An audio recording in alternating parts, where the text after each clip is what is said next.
नई पीढ़ी के लोगों को बेगूसराय के बहुत से सारे विधायक के बारे में शायद पता भी नहीं हो।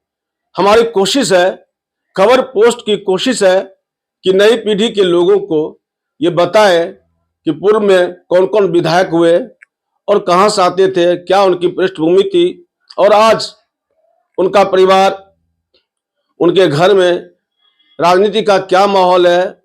हम आए हैं बेगूसराय शहर के पोखरिया मोहल्ले में। हम अभी हैं बेगूसराय के पहले दलित विधायक मेदिनी पासवान के आवास पर, जो आरक्षित बखरी सीट जो है उसके भी पहले विधायक हुए और 1957 में पहली बार बेगूसराय से चुने गए। हमारे साथ हैं मेदिनी पासवान जी के बड़े पुत्र अरुण पासवान। हम इनसे बात करते हैं। सर, ये बताइए, मेदिनी पासवान साहब कैसे राजनीति में आए, उसके पहले वो क्या करते थे? सर्वप्रथम वो शिक्षक की नौकरी किए सुंदरपुर में, मुंगेर के सुंदरपुर में जी। वो जब राजनीति में आए तो 1952 में पहला चुनाव लड़े बेगूसराय विधानसभा से। 1952 उत्तरी क्षेत्र से चुनाव लड़े। जी जी। और वो संयुक्त सोशलिस्ट पार्टी जो डॉक्टर राम मनोहर लोहिया जी की पार्टी थी, उनसे चुनाव लड़े। अच्छा। और मात्र 258 वोट से बेगूसराय विधानसभा सीट से हार गए। तो 1952 में पहली बार चुनाव हुआ और पहली बार के ही चुनाव में वो भी चुनाव लड़े। जी ना जी। हमको लगता है एकमात्र दलित समाज से आने वाले लोग होंगे जो चुनाव लड़े। जी, दलित समाज से मात्र मेदिनी बाबू ही हुए, हमारे पिताजी जो चुनाव लड़े 1952 में। जी जी जी।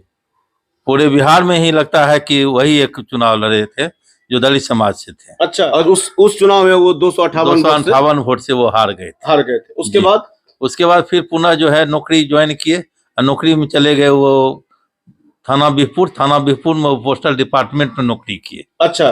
जी जी जी। उसके बाद जब 1957 की चुनाव आई तो श्री कृष्ण सिंह जो प्रथम मुख्यमंत्री थे, उन्होंने चुनाव लड़ने का प्रेरित किया और रिजाइन करवा करके उन्होंने जो है बेगूसराय विधानसभा सीट से पुनः चुनाव लड़वाने की कोशिश की। कब? 1957 में। 1957 में फिर से चुनाव लड़े। वही उत्तरी क्षेत्र से चुनाव लड़े और कांग्रेस की सीट पर जो है वो चुनाव बहुत अपार बहुमत से जीते। उनका एक बात बताइए, मूल घर कहाँ था? मूल घर पोखरिया ही निवास स्थान है, बेगूसराय पोखरिया। लेकिन उनकी ननिहाल जो थी रजाकपुर रही, बकरी विधानसभा क्षेत्र में आता है। अच्छा। नावकोठी प्रखंड, उस समय नावकोठी प्रखंड नहीं था, बकरी प्रखंड ही था। जी जी जी। वहीं पर उनका ननिहाल था। जी। तो बेगूसराय में पहले दलित विधायक हुए। जी, पहला दलित विधायक हुए 1957। उसके बाद बेगूसराय विधानसभा से एक भी दलित विधायक नहीं चुने। जी नहीं। कहा जाता है कि 1962 में बकरी का सीट रिजर्व हो गया, आरक्षित हो गया अनुसूचित जाति के लिए। तो कांग्रेस पार्टी जो है पुनः जो है बकरी विधानसभा सीट से उन्हें चुनाव लड़ाया और वहां भी जो है प्रथम विधायक रहे SC ST का 1962 में। अच्छा। और वो अपार बहुमत से वहां भी जीते 1962 में भी। अच्छा जी। 2 बार विधायक बने कांग्रेस की सीट से। कहा जाता है कि लगभग ताउम्र वो कांग्रेस में ही रहे। बीच में कहीं और कोई सी पार्टी में भी गए? बीच में 1980 में वो जनता पार्टी से चुनाव लड़े थे हाजीपुर से, स्वर्गीय रामविलास पासवान जी के विरोध में। अच्छा। दिवंगत रामविलास पासवान जी के खिलाफ चुनाव लड़े, लोकसभा सीट से चुनाव लड़े थे, हाजीपुर लोकसभा सीट से। तो जनता पार्टी से बाबू जगजीवन राम की पार्टी से चुनाव लड़े थे और वो जो है मात्र 27,000 वोट से हारे थे वहां से। अरे वाह, जब जोरदार टक्कर हुई थी। जी। उसके बाद क्या किए वो? उसके बाद वो तो फिर अपना यहाँ सरकारी वकील बन गए, PP बने रहे सिविल कोर्ट बेगूसराय में। अच्छा। उसके बाद वो 1995 में फिर कांग्रेस जो है उनको टिकट दी बकरी विधानसभा से, 1995 में भी चुनाव लड़े वो। अच्छा जी। 5 बार कुल चुनाव लड़े वो? कुल 5 बार चुनाव लड़े, जिसमें 2 बार जीत हासिल हुई, 3 बार वो हार गए। 2 बार लोकसभा विधानसभा हारे, 1 बार हारे लोकसभा का। जी। अच्छा, उसके बाद वो कांग्रेस में ही रहे? उसके बाद फिर कांग्रेस में ही रहे ना। जी, ताउम्र कांग्रेस में ही रहे और यहाँ जो है PP जो है सिविल कोर्ट में PP आजीवन बने रहे लास्ट तक, अंतिम तक। तो एक ये कहा जाएगा, लोग कहते हैं कि एकमात्र विधायक हुए दलित समाज से दलित बेगूसराय में। समाज से बेगूसराय से एकमात्र सर्वप्रथम विधायक बेगूसराय से दलित समाज से, उसमें मुंगेर जिला कहलाता था और बेगूसराय अनुमंडल थी।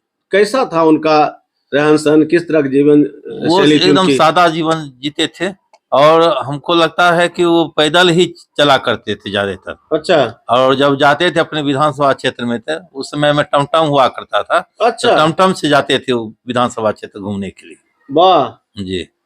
और ज्यादा जो है घूमना उनका अच्छा लगता था पैदल ही अच्छा अच्छा, जी। सादा जीवन और सब दिन खाकी कपड़ा पहने, खादी कपड़ा, खादी कपड़ा सब खादी दिन। कपड़ा सब दिन पहने, कुर्ता धोती पहनते थे, अच्छा चप्पल पहनते थे जी। अच्छा, एक बात बताइए, हर राजनीतिक दल में रहने वाले लोग जो भी राजनीति में रहते हैं वो कोशिश करते हैं कि उनके घर के कोई सदस्य कोई ना कोई सदस्य जरूर राजनीति में आवे, तो आप को भी राजनीति में लाए वही? उन्हीं का उनका प्रयास था ही। 3 भाई में हम बड़े पुत्र हैं जी। और हम राजनीति में आए 2000 ईस्वी से 2000 में आप भी राजनीति में जी, आए? राजनीति में आए। आपकी राजनीति कहाँ से शुरू हुई थी? वहीं 2000 ईस्वी से शुरू हुई राजनीति। किस पार्टी से? उस समय तो हम बहुजन समाज पार्टी को ज्वाइन किए थे, क्योंकि दूसरी पार्टी उस समय में नजर नहीं आई हमको। तो आप क्यों चले गए बहुजन में? उस समय आपके पिताजी कांग्रेस में? पिताजी कांग्रेस में थे ही और कांग्रेस में रहे भी, ताउम्र रहे, लेकिन हमारा उस समय में मानवर काशीराम साहब के अति के कारण, आह्वान के कारण हम बहुजन समाज पार्टी को ज्वाइन किए थे। जी जी। चूंकि बहुजन समाज पार्टी जो है दलितों, पिछड़ों, अल्पसंख्यकों की बात करती थी, 85 की बात करती थी, इसीलिए हम आकर्षित होकर के बहुजन समाज पार्टी में चले गए। कब उनका निधन हुआ आपके पिताजी का? पिताजी का निधन हुआ 14 जुलाई 2016 को। 2016 को जी, 98 वर्ष की आयु में उनका निधन हुआ। अच्छा, एक बात बताइए, आपके पिताजी कांग्रेस में और आप आ गए बहुजन समाज की पार्टी के राजनीति में। अभी राहुल गांधी देखिए लगातार अभियान चला रहे हैं, दलित, ओबीसी, अल्पसंख्यक, पिछड़े तमाम लोगों के हित की बात कर रहे हैं और कहीं इनकी भागीदारी बहुत जरूरी है। आप किस तरह से देखते हैं राहुल गांधी जो अभी राजनीतिक अभियान चला रहे हैं, उसको किस तरह से आप देखते हैं? राहुल जी तो युवा तुर्क नेता हैं और SC ST BC की बात कर रहे हैं, ये तो बहुत अच्छी बात है। जो आज तक कांग्रेस जो पहले करती थी, श्रीमती इंदिरा गांधी के समय में भी जब कांग्रेस पीक पर थी, आगे बढ़ी थी, तो यही दलित, पिछड़ा, अल्पसंख्यक को लेकर के आगे बढ़ी थी और वो जो है सत्ता में रही।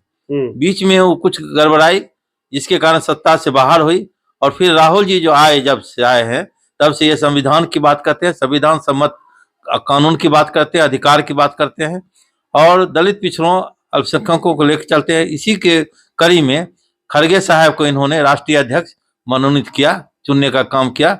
अभी वो जो है राष्ट्रीय अध्यक्ष चुन करके खड़गे साहब को सम्मान देने का काम करती है। कांग्रेस पार्टी अभी सम्मान दे रही है। कि दलित जुड़ेंगे कांग्रेस से? दलित तो बहुत बड़े पैमाने पर दलित, पिछड़ा जो है जुड़ रहे हैं। अभी तो कांग्रेस में माने होड़ मची हुई है दलित, पिछड़ों के। आपको लगता है कि जो उनकी बातें हैं लोग उनको समझेंगे और उनके साथ जुड़ेंगे? हाँ, एकदम जुड़ेंगे। ये तो बड़ी सोच की क्यों बात, जुड़ेंगे? ये तो बड़ी सोच की बात है कि एक बहुत पुराने लीडर जगलाल चौधरी थे, जो मंत्री हुआ करते थे, उनके जन्मदिन पर बिहार आए। ये पहली घटना है जो एक जन्मदिन पर जो है वो जयंती समारोह में वो कांग्रेस पार्टी के बड़े लीडर बेगूसराय, पटना आए हैं, बिहार आए हैं। क्यों जुड़ेंगे दलित, अति पिछड़ा, ये बताइए कांग्रेस से? कांग्रेस से इसलिए जुड़ेंगे कि संविधान में जो प्रदत्त अधिकार है और ये संविधान की बात करते हैं, संविधान बचाने की बात करते हैं। बाबा साहेब डॉक्टर भीमराव अम्बेडकर ने जो संविधान लिखा, उसमें दलित, पिछड़ों, अल्पसंख्यकों के अधिकार की बात की। उस अधिकार को जगाने के लिए राहुल गांधी ने अभी अभियान चलाया हुआ है और संविधान सम्मत बात हर जगह करते हैं, पूरे देश में घूम घूम के कर रहे हैं। संविधान की प्रति लेके जाते हैं साथ में और संविधान दिखाते हैं और कहते हैं कि मैं संविधान सम्मत बात करूंगा और दलित, पिछड़ों, अल्पसंख्यकों की बात करूंगा। क्योंकि आज जो है पूरे देश में राष्ट्रपति भवन हो, चाहे राष्ट्रपति का सचिवालय हो, चाहे मुख्य सचिवालय, केंद्रीय सचिवालय हो, वहाँ जो है दलित, पिछड़ा नगन मात्र में जो है वहाँ पर काम कर रहे हैं, पदाधिकारी, कर्मचारी हैं, नहीं के बराबर हैं। अच्छा, इसीलिए जो है वो चाहते हैं दलित, पिछड़ा का जो भागीदारी बढ़े। जी, यही सोच के कारण जो है दलित इससे जुड़ेंगे, कांग्रेस पार्टी से बहुत अत्यधिक मात्रा में जुड़ेंगे। अच्छा, जी। कभी राहुल जी से मिले हैं? हाँ, राहुल जी से मिले हैं 2018 में, उनसे मिले हैं। उस समय हम जिलाध्यक्ष थे यहाँ SC/ST बेगूसराय के, कांग्रेस में? कांग्रेस में जी। और तो अभी आप किस पार्टी में? अभी तो हम किसी पार्टी में नहीं हैं। अच्छा, अभी हम स्वतंत्र हैं, लेकिन तो कांग्रेस जरूरत पड़ेगी तब किधर कांग्रेस लगता में है? जाएंगे हम, कांग्रेस फिर में से जाएंगे, कांग्रेस में आएंगे? कांग्रेस में जाएंगे। हाँ? और काम भी कांग्रेस जो है अभी दलित पिछड़ों के लिए कर रही है, और हमारा सोच भी दलित पिछड़ों अल्पसंख्यकों के उत्थान की बात सोचते हैं, इसीलिए हम चाहते हैं कि कांग्रेस पार्टी हम ज्वाइन करें। तो लगता है कि दलितों के लिए एक बेहतर विकल्प कांग्रेस हो सकती है। कांग्रेस विकल्प होगी ही।